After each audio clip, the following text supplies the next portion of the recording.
인생 역전승을 주시는 하나님, 인생 역전승을 주시는 하나님, 인생 역전승을 주시는 하나님, 인생 역전승을 주시는 하나님.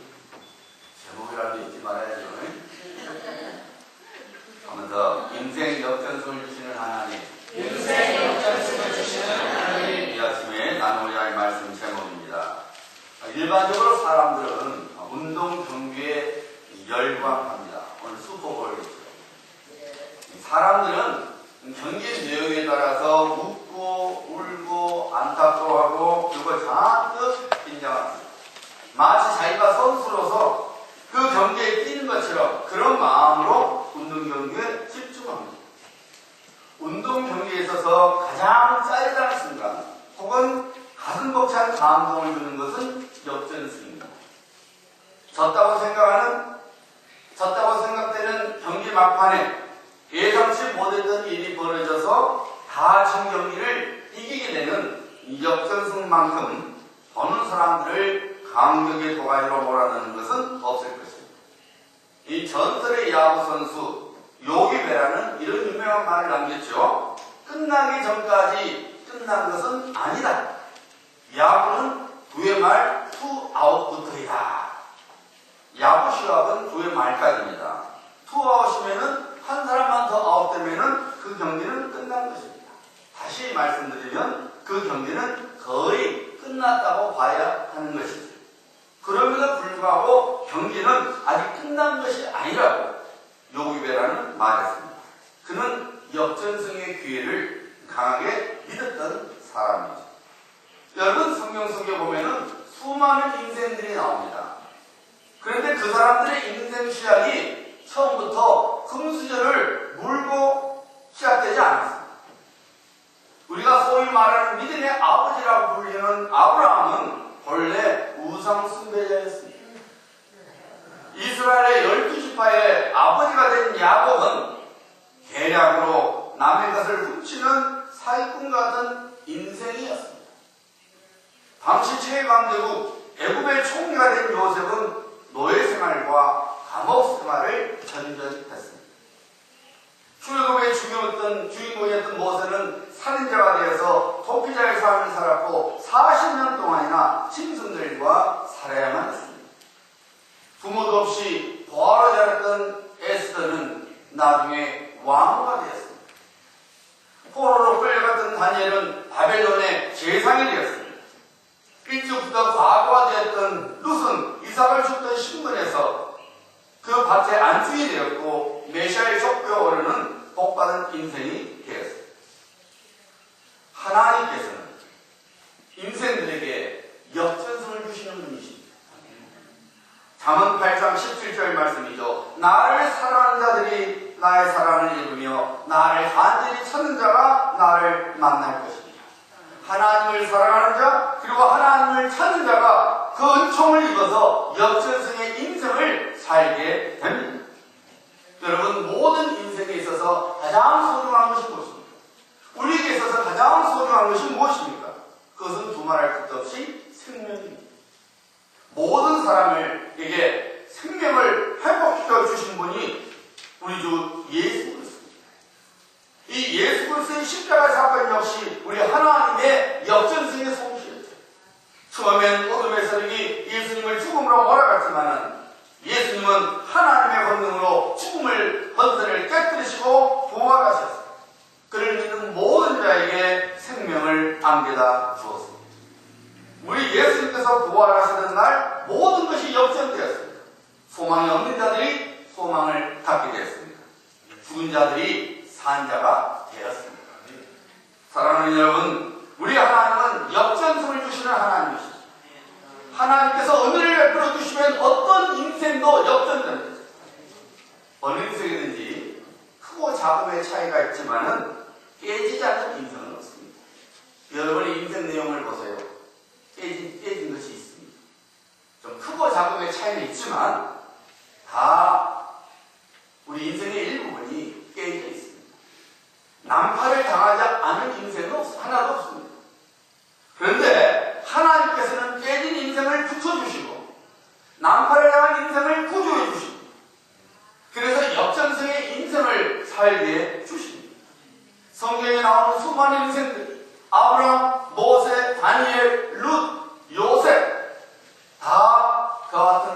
것들의 증거지. 시편 40편 1절과 2절입니다. 내가 여호와를 기다리고 기다렸더니 길들이사 나의 부르짖음을 들으셨다. 나를 기가 막힐 웅덩이와 수렁에서 끌어올리시고 내 발을 반석 위에 두사 내 걸음을 견고하게 하셨도다. 처음엔 기가 막힐 웅덩이와 수렁에 빠져서 소망이 거의 없었는데 하나님께서 그런 인생에 반석하시니 마치 반석 위에서 걷는 것처럼 인생이 든든해졌다는 것입니다. 다윗은 그의 인생을 돌이켜보니 하나님께서 인생의 역전성을 주신 하나님이신 것을 깨닫고 이런 신앙 고백을 했습니다. 그것이 오늘 본문 말씀 5절입니다. 주께서 내 원수의 목전에서 내게 상을 차려주시고 기름을 내 머리에 바르셨으니 내 잔이 넘치나이다. 하나님께서 다윗에게 인생 역전성을 주셨는데 그 내용을 다윗이 고백했는데 그 고백의 내용이 오늘 시편 23편 5절 말씀입니다. 다윗은 첫째로 인생의 원수로부터 하나님께서 건져내 주셨다고 고백하고 있습니다. 주께서 내 원수의 목전에서 내게 상을 차려 주시고, 여러분 늘 말씀드리지만 인생은 관계입니다. 행복은 관계와 깊게 연관되어 있습니다. 모든 것을 다 갖추고 있는 무인도일지라도 그 무인도에서 혼자 살아보세요.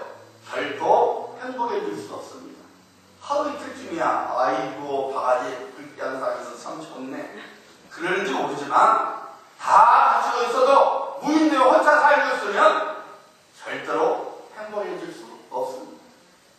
외적인 환경이 아무리 좋아도 인간관계에 갈등이 있다면 행복할 수 없습니다. 그래서 잠언서 25장 24절은 이렇게 말씀하고 있죠. 다투는 여인과 함께 큰 집에서 사는 것보다 궁막에서 혼자 사는 것이 낫다.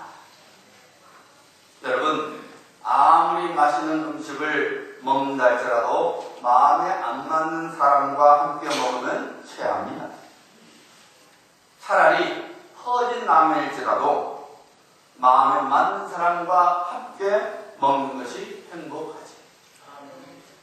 그래서 좋은 관계를 맺고 사는 것만큼 건강한 인생도 없고 행복한 인생도 없습니다. 그런데 실상 악연을 만나는 것이 우리 인생이에요. 살다 보면 원수가 생깁니다. 나를 미워하고 나를 대적하는 사람이 생깁니다. 나를 가만히 있는데 상대방이 나를 원수로 삼고 대적을 합니다. 나는 내 인생 열심히 살아가고 있는데 특별한 까닭 없이 딴쪽을 거는 원수가 생깁니다. 여러분에게 원수가 있을 거예요. 보세요. 있습니다. 괜히 내 인생에 딴쪽을 걸고 괜히 나를 미워하고 괜히 나에게 시기심을 품고 그래도 쪄진 눈으로 더 쪄진 눈으로 쳐다봅니다. 여러분 다윗은 그런 인생을 살았어요. 그가 골리앗을 죽여서 나라를 구했습니다. 모든 백성이 그를 칭찬했습니다. 그런데 누구보다도 칭찬해줘야 되고 고마워해야 할 사울왕이 그를 미워했습니다.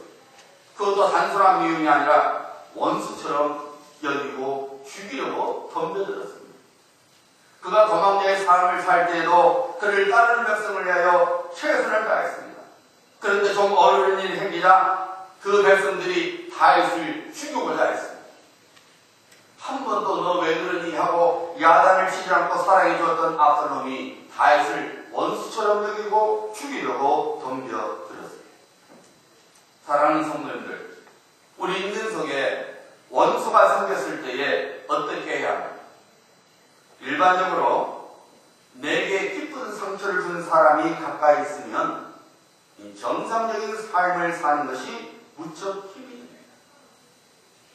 원수와 마주치게 되면 감정의 에너지가 엄청 소모됩니다. 피가 마치 거꾸로 도는 것 같고 머리끝이 다 씁니다.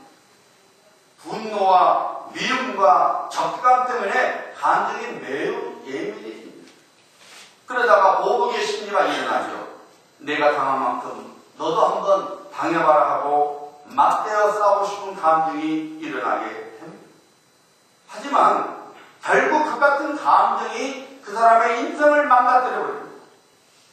폭력을 행사하다가 어려운 일을 당하지, 감옥에 가거나 더 큰 일을 당하거나 혹은 정신병자가 되어버리기도 합니다. 성경은 우리들에게 원수를 다루는 지혜를 가르치고 있습니다. 로마서 12장 10절입니다. 아무에게도 악을 악으로 갚지 말고 모든 사람 앞에서 선한 일을 도모하라. 마태복음 5장 44절입니다. 나는 너희에게 이르노니 너희 원수를 사랑하며 너희를 박해하는 자를 위하여 기도하라. 로마서 12장 19절과 20절입니다. 내 사랑하는 자들아, 너희가 친히 원수를 갚지 말고 하나님의 진노하심에 맡기라. 기록되었으되 원수 갚는 것이 내게 있으니 내가 갚으리라 주께서 말씀하시니라. 내 원수가 줄이거든 먹이고 목마르거든 마시게 하라. 그리함으로 내가 숯불을 그 머리에 쌓아 놓으리라. 이 말씀을 얼핏 들으면 마치 하나님께서 악한 사람을 변호해 주는 것처럼 들립니다. 하지만 전혀 아닙니다. 하나님께서는 그의 자녀를 보호하시기 위하여 이 같은 말씀을 명령하셨습니다. 악한 자를 보호하기 위하여 악한 마음을 품게 되거나 악한 행위를 하게 되면 그 사람 역시 악한 사람이 되고 마는 것입니다. 분노의 감정으로 가득 차고 죄 짓는 것을 품게 되면 내 안에 제일 먼저 하나님의 은혜가 사라지게 됩니다. 결국 나만 손해보는 것입니다. 그 원수 때문에 덩달아서 나만 손해보는 것입니다. 하나님께서는 그 사실을 누구보다도 잘 아시기 때문에 악을 악으로 갚지 말라고 명령하시고 계시는 것입니다. 성도는 자신의 억울함을 하나님께 맡겨야 합니다. 하나님께 부르짖어야 합니다. 하나님의 다스림을 믿어야 합니다. 다윗은 하나님의 다스림을 믿었습니다. 그가 얼마든지 사울왕을 죽일 수 있었고 자신을 죽이고자 했던 백성들과 압살롬을 보호할 수 있었지만 다윗은 그렇게 하지 않았습니다. 그는 하나님의 주권과 통치를 신뢰했습니다. 그리고 기다렸습니다. 자기 손으로 악을 갚지 않았습니다. 하나님께서 약속하신 대로 그를 건져내 주셨습니다. 원수 앞에서 그를 높여주셨습니다. 그가 하나님께 속한 자인 것을 하나님께서 친히 증명해 주셨습니다. 사울왕은 길보아 전투에서 죽었고 온 이스라엘 백성들이 다윗을 왕으로 추대했습니다. 최고의 불효를 보였던 압살롬은 다윗 부하의 창에 찔려서 죽음을 당하고 말았습니다. 그를 멸시했던 사람들이 다윗 앞에서 오히려 벌벌 떨어야만 했습니다. 사랑하는 여러분, 악한 자는 결국 스스로 심판을 받게 됩니다. 우리에게 원수가 나타났을 때에 그 원수를 인하여 흥분하지 말아야 합니다. 대신에 하나님과 나의 관계를 제일 먼저 확인해야 합니다. 원수가 나타날 때 성도는 하나님께로 달려가야 합니다. 여러분, 다윗은 다른 시편을 보면은 그는 원수를 인하여 들뜨는 감정으로 하나님 앞에 나가서 원수를 처벌해달라는 또 호소하는 기도가 많이 나왔습니다. 그것은 원수를 갚아달라고 하나님께 강요하는 것이 아니라 하나님께 자신 안에 있는 감정을 숨기지 않고 내려놓은 것입니다. 여러분, 분노를 품고 있어 보세요. 화병이 생깁니다. 그걸 토해내야 됩니다. 그걸 누구한테 토해야 되느냐? 내 원수에게 토해내면 똑같이 악한 마음이 생겨서 은혜가 떨어져서 안 됩니다. 하나님께서는 하나님 앞에 내 끓고 있는 감정을 다 드러내라는 것입니다. 품고 있으면 병이 생기니까 하나님, 제가 지금 이렇습니다. 다윗 보세요. 하나님, 내 억울함을 돌아가보시지 아니하십니까? 하나님, 하나님의 사력심을 보여서 저 사람들이 나를 조롱하고 나를 벌레라고 하고 나를 마치 내 인생이 필요 없는 인생처럼 하나님께 버림받았다는데 하나님 이것을 기억하셔야 됩니다. 이걸 돌아가 보셔야 됩니다. 여러분, 우리 안에 있는 원수로부터 오는 이 분노와 미움을 하나님께 다 내려놓아야 됩니다. 하나님께서는 사람을 인하여 마음을 뺏기지 않고 하나님 앞에서 자기 마음을 지켜나가는 사람을 기뻐하십니다. 그리고 반드시 하나님은 그를 도와주십니다. 하나님으로부터 보호받고 사랑받는 자임을 원수에게 보여줍니다. 다윗은 하나님의 이 같은 도우심을 이렇게 표현하고 있습니다. 주께서 내 원수의 목전에서 내게 상을 차려주시고, 원수가 나를 죽이려고 쫓아오고 있었습니다. 그래서 내가 능히 나를 도울 수 있는 사람의 장막으로 들어갔습니다. 이스라엘 문화에 의하면 타인은 절대로 주인의 허락 없이 그 장막 안에 들어갈 수 없습니다. 만약 들어가면 내가 당신과 싸우겠다는 적대 표시가 됩니다. 그래서 나의 원수보다 강한 자의 장막에 들어가니까 그 원수가 더 이상 쫓아들어오지 못하는 것입니다. 그런데 금상첨화적으로 원수가 뻔히 보는 앞에서 그 장막의 주인이 잔치상을 차려줍니다. 당신은 참으로 나의 소중한 친구요, 나의 귀한 손님입니다 라는 의미로 큰 상을 차려주는 것입니다. 그것을 본 원수가 얼마나 방방 뜨겠습니까? 완전히 저희를 당신이라고 말할 것입니다. 주께서 내 원수의 목전에서 내게 상을 차려주신 거가 바로 그런 장면입니다. 하나님께서 내 원수가 앞에서 너는 내 사랑하는 자, 내가 소중히 여기는 자 여기면서 큰 상을 차려주십니다. 구원의 상을 차려주십니다. 사랑하는 성도님들, 하나님께서는 우리를 원수 마귀로부터 건져내 주시어 그의 사랑받는 자녀들이 되게 하셨을 뿐만 아니라 영생을 선물로 허락하셨고 천국을 기업으로 주셨습니다. 그것으로 끝난 것이 아닙니다. 하나님께서는 우리에게 목자가 되어주시사 이 땅의 인생길을 걸어가는 동안 음수로부터 우리를 건져내 주시고 승리하게 해주시는 하나님이십니다. 원수로 인하여 계속해서 실패의 인생, 고통의 인생, 그리고 절망의 인생을 살도록 놔두시지 않습니다. 하나님께서는 그의 사랑하는 자녀를 위하여 잔치상을 친히 차려주십니다. 원수의 위협과 해침으로부터 그의 자녀들을 보여줄 뿐만 아니라 원수들을 물리쳐주십니다. 그러므로 하나님의 자녀는 마음을 원수에게 빼앗기지 말아야 합니다. 마음을 오히려 하나님께 드려야 합니다.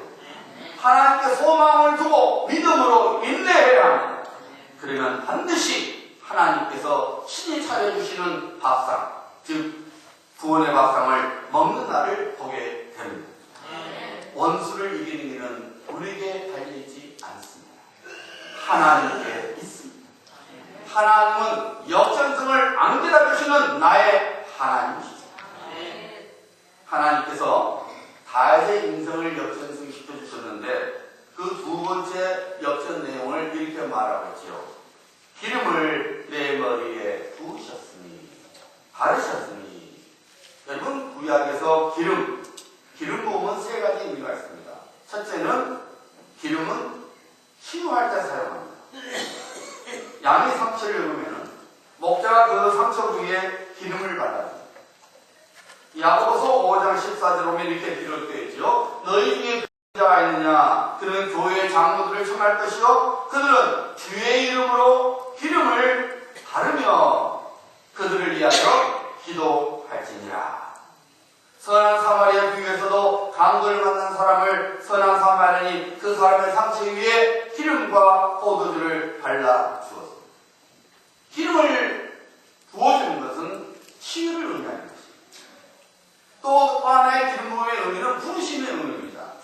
구약에서는 왕이 제사장 그리고 선지자 세울 때 스스로 세움받는 것이 아닙니다. 반드시 하나님께서 왕과 제사장과 그리고 선지자를 세울 때는 하나님이 부르시고 기름 부음을 받게 했습니다. 다시 말씀드리면 기름 부음은 부르심의 의식이에요. 또 다른 하나의 기름 부음의 의식은 뭐냐? 능력 주는 것을 상징하는 의식입니다. 기름 부음을 받았다는 것은 하나님께서 부르신 자들을 그 맡기신 일을 감당할 수 있도록 능력을 준다는 것을 상징합니다.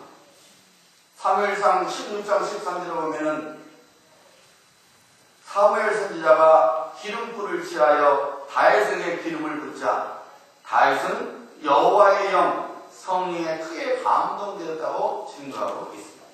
다시 말씀드리면 기름 부음은 하나님으로부터 맡기신 사명을 감당할 수 있도록 능력을 부여받는 것을 의미합니다.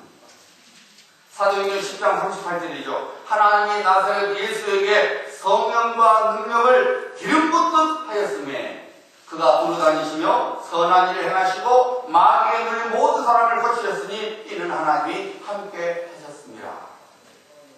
다윗은 인생 역전승을 경험한 후에 이런 고백을 하고 있습니다. 기름을 내 머리에 부으셨습니다. 하나님께서 원수로부터 받았던 상처를 치유해 주셨다 그 말입니다. 이미 말씀드린 대로 다윗의 생애는 상처로 얼룩진 삶이었습니다. 형들로부터 무실당했지요. 사울왕의 칼날을 피해 도망을 치며 살아야만 했죠. 백성들이 등을 돌렸습니다. 최측근 참모가 배신하고 자기 자신을 죽이고자 했습니다. 미친 사람처럼 살아야만 했죠. 아들로부터 생명 위협을 받았습니다. 여러분, 상처는 주로 사랑의 관계 안에서 생깁니다. 생전 모르는 사람으로부터 상처를 받는 경우는 드뭅니다. 여러분이 전혀 모르는 사람, 여러분과 전혀 관계없는 사람도 상처를 입으면 뭐라고 해요? 에이, 지나가다 똥 한번 밟았네요. 이런 걸 끝나는 거예요. 그것 때문에 상처 아닌 거예요. 에이, 똥 한번 밟았네. 끝입니다. 그러나 나와 사랑의 관계에 속에 있는 사람부터 상처를 입게 되면은 그 고통이 너무나 큽니다. 그래서 사랑이 클수록 죽이고 싶은 증오감이 더 커지는 거예요. 나와 관계된 사람부터 상처를 받는 것은 너무 기뻐져요. 내 영혼이 신음하는 거예요. 그리고 그 내면의 상처는 쉽게 아물지 않습니다. 게다가 그런 상처는 또 다른 상처를 반드시 낳습니다. 어느 아빠가 쓴들을 제가 봤어요. 아들이 이제 겨우 돌을 지났는데 음식을 흘린다고 막 야단을 치는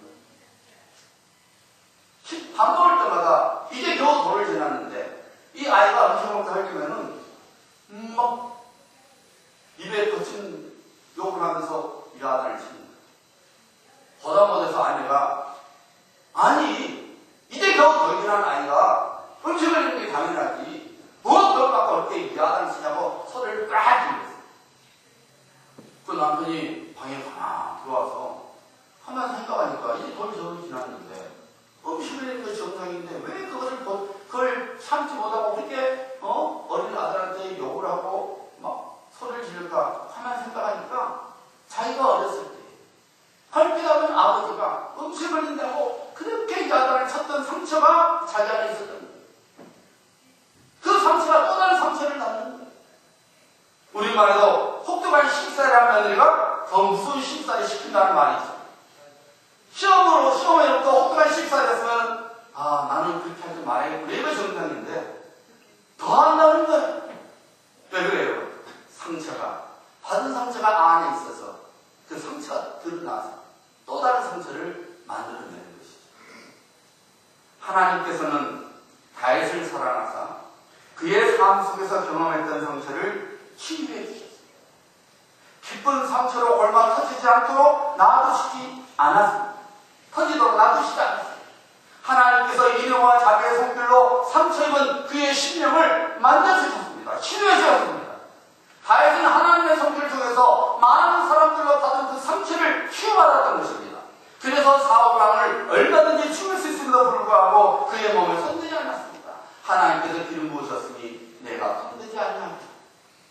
자기를 메시할 백성들에게 얼마든지 보복을 하거나 분불해할 수 있었지만 오히려 적을 죽여가여 자기를 죽이러 동면했던 사람들의 가족을 구출해 주었습니다. 압살롬의 반역을 해서 온갖 고초를 당했지만은 나중에 압살롬을 죽이는 군대 장관에게 뭐라고 했어요? 그를 불쌍히 여기라. 죽이지 말라고 했어요. 여러분, 내면의 상처가 치유되지 않고서는 그런 모습을 보일 수 없는 것입니다. 나의 목자 되시는 하나님께서는 우리의 마음의 상처를 치유해 주십니다. 우리가 원수로부터 받은 상처로 인하여 힘들어할 때에 우리에게 다가오셔서 기름을 우리 상처에 발라주십니다. 분노의 불가 되어서 우리 인생의 밤과 떨어지지 않도록 우리 내면의 상처를 치유해 주십니다. 여러분, 나오미의 인생은 어떤 것이었습니까? 잘 살아보겠다고 남나라에 갔는데 그만 남편과 두 아들을 잃어야만 했어요. 그녀에게 남은 것은 젊은 가부, 생가부 두 명일 뿐이었습니다. 오직 괴로웠으면 그녀의 이름을 마라, 쓴물이라고 불러라 하겠습니다. 그런 나오미의 쓴물 같은 인생을 그녀의 이름대로 기쁨의 인생으로 바꿔주신 분은 하나님이셨습니다. 하나님께서 룻의 인생을 치유하셨을 뿐만 아니라 그 룻을 통해서 나오미의 쓴물 같은 인생의 상처를 치유해 주시지 않았습니다.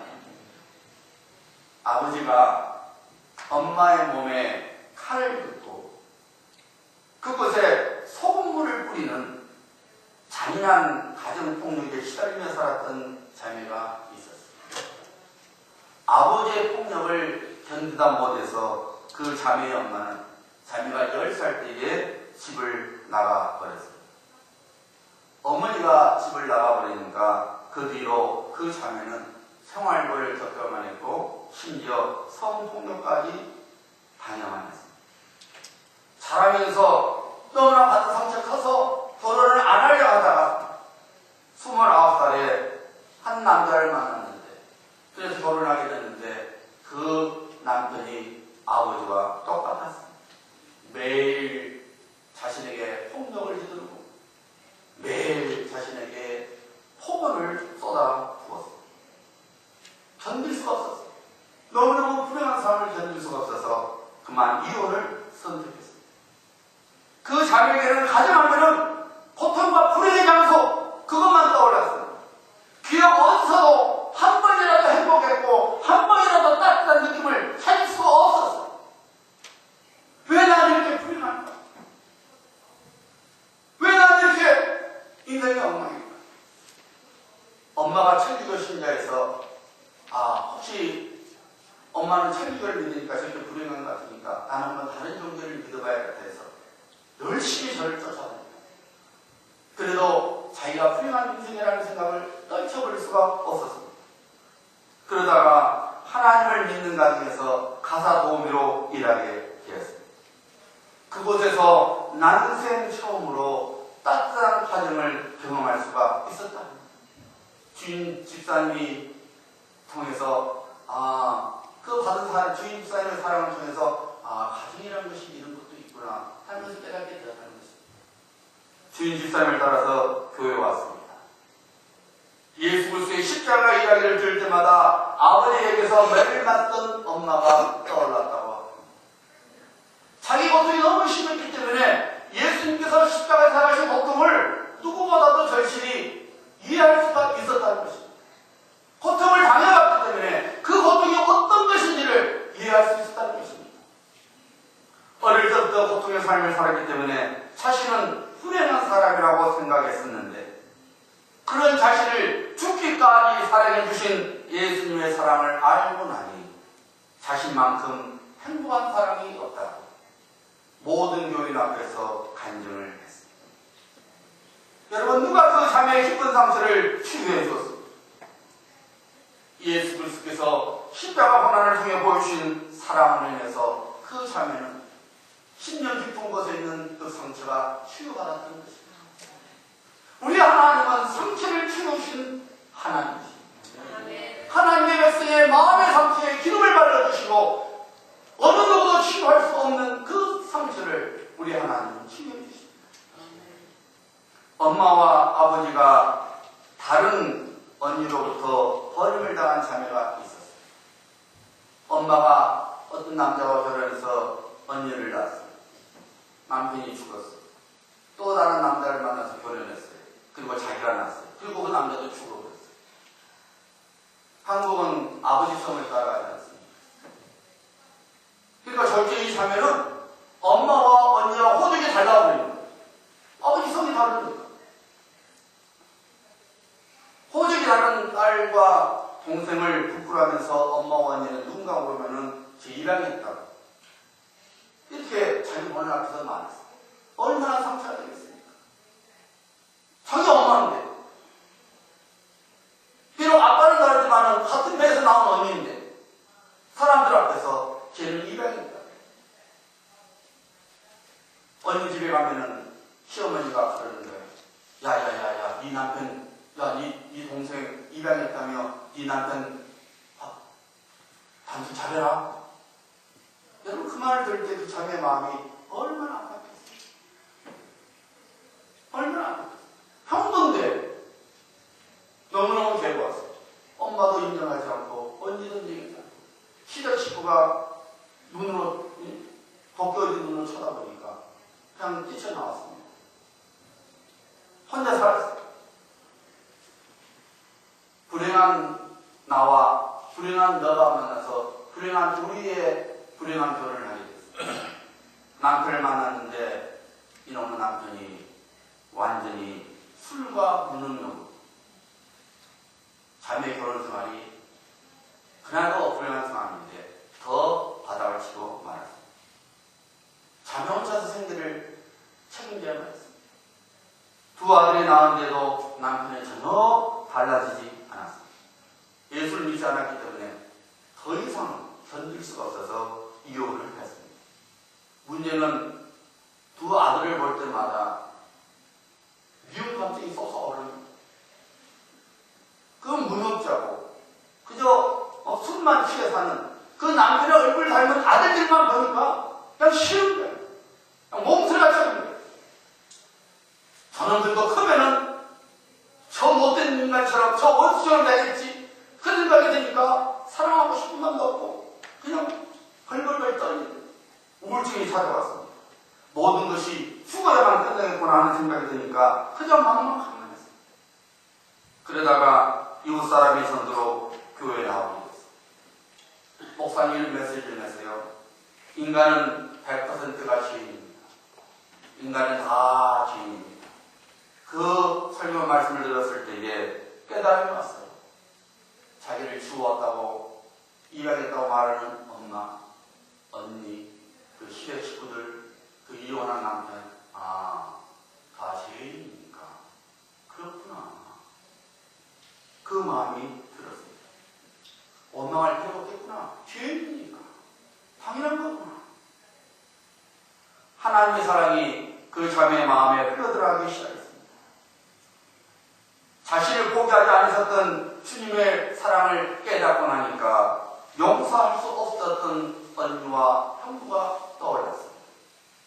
미움과 고통 때문에 20년 동안 연락을 끊고 살았던 언니를 찾아가기로 마음먹었습니다. 두렵고 떨리는 마음으로 언니 집에 갔더니 언니가 눈물로 맞아 죽었습니다. 조카들이 정말로 반가움으로 자기를 맞아 죽었습니다. 하나님께서 그녀의 평생 아픔과 고통을 치유해 주셨습니다. 그 어느 것도 치유될 수 없는 것이 하나님의 사랑이 들어가고 나 같은 자를 하나님이 사랑하신다니 죽기까지 사랑하신다니 그 사랑을 깨닫고 나니까 깊은 그 상처, 살을 애인한 상처가 치유되더라는 것입니다. 그 아픔을 주는 자들 용서하게 되더라는 것입니다. 사랑하는 성도님들, 우리 하나님께서는 원수들로부터 우리를 던져주신 것만으로 그의 손길을 멈추시지 않습니다. 더 나아가서 우리 안에 있는 상처까지도 치유해 주시는 하나님이십니다. 마음속 깊이 감추어놓은 부끄러운 상처와 생사를 애리다는 상처를 그의 부드러운 손길로 치유해 주십니다. 잊지 말아야 합니다. 우리가 죄인 됐을 때에 하나님께서 우리를 사랑해 주셨습니다. 하나뿐이 없는 예수, 하나뿐이 없는 아들 예수 그리스도를 십자가에 못 박혀 죽게 하사 죄인이었던 우리를 하나님의 자녀되게 하셨습니다. 이 세상에 누가 나를 대신하여 살점이 떨어지도록 채찍을 맞아주고 이 세상에 누군가가 나를 대신하여 옷에 찔리는 무서운 고통을 당해주며 그리고 생명을 포기하기까지 죽어주는 자가 있겠습니다. 누가 예수님만큼 그 모든 고통을 감당하면서 우리를 사랑해 준 자가 있겠습니다. 하나님, 제가 억울한 거 많습니다. 하나님이 제 입장이 되어 보셨나요? 하는 말을 우리는 쉽게 합니다. 하지만 잊지 말아야 합니다.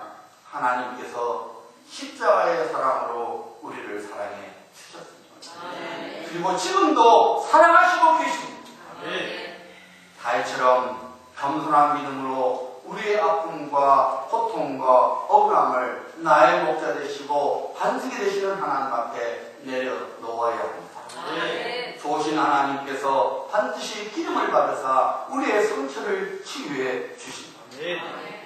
우리 인생은 계속되고 있습니다. 한두 번의 실패만으로 끝나는 인생이 아닙니다. 더 많은 아픔을 겪을 수도 있습니다. 하지만 성도에게는 하나님의 역전성의 은혜가 흐르고 있음을 믿어야 합니다. 아브라함의 인생 우상 숭배였던 아브라함을 믿음의 아버지로 바꿔주었습니다. 모세와 다니엘의 인생을 승리로 바꿔주었습니다.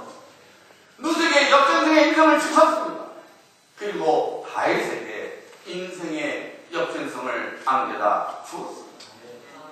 오늘날 우리들에게도 마찬가지입니다. 그래서 예수 안에서 하나님의 자녀로 삼아주신 우리 모두에게 하나님께서는 인생 역전성을 가져다 주십니다. 그러므로 우리를 향한 하나님의 사랑을 품고 살아가야 합니다. 하나님께 대한 소망을 절대로 잃지 말고 하나님의 손을 붙잡고 살아가야 합니다. 절대로 우리 병을 포기하지 말아야 합니다. 하나님께서는 반드시 새로운 승리를 얻게 하십니다. 왜냐하면 우리 하나님은 역전승의 은혜를 주시는 나의 목자이시기 때문입니다. 주께서 내 원수의 목전에서 내게 상을 차려주시고 내 머리에 기름을 부으셨으니 내 잔이 넘치나이다. 이 다윗의 고백이 여러분의 고백이 되기를 주 예수 그리스도의 이름으로